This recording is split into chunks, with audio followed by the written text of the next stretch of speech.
I went to Walmart this morning and I saw this guy walking kind of hunched over with a dog on his back. And then as I was checking out, this gal turned around with a big smile and an even bigger mustache. It wasn't as big as my mustache, but it was pretty close. Anyway, today I got to get my head on straight, so I came to the range. I've adjusted the trigger on this CZ457. It was factory set about 3 pounds, and I've got it down to just over 10 ounces, which not sure if that's safe or not. So I thought I'd give it a shot, see if it's going to work correctly. If you want to adjust your trigger, there is a video put out by CZ, and I would definitely watch that, but I'll show you what I did. Well, the first thing that you do is loosen this 7mm nut, and then with a 2mm Allen key to lighten the trigger pull, you're going to turn it counterclockwise.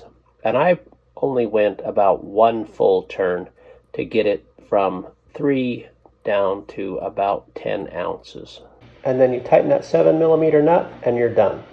Now these other 2 screws adjust the movement before the trigger breaks and after the trigger breaks, and I didn't mess with them at all. But let me show you what my trigger is doing right now.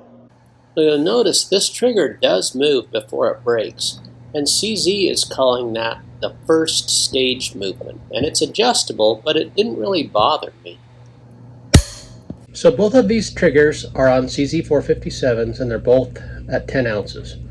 I'm going to show you each one 3 times in a row, and notice that the Timney, it does not have any movement really before, and then even after, until you open the bolt, it doesn't move.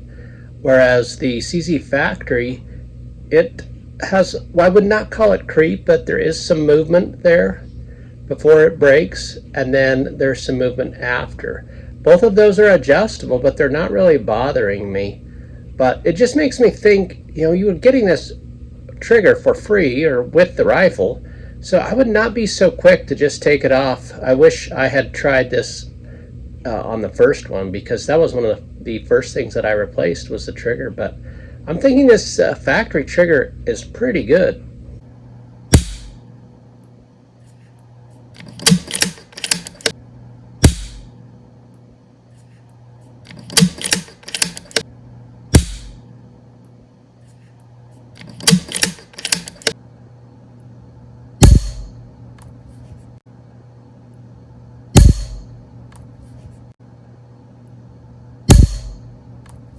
So I was surprised that I was able to get this down to 10 ounces, and I called CZ just to see how far it would go down safely, and that guy said they don't really recommend going below 2 1/4 pound, but I don't think that it's dangerous. I just don't think CZ is going to tell you that it's fine.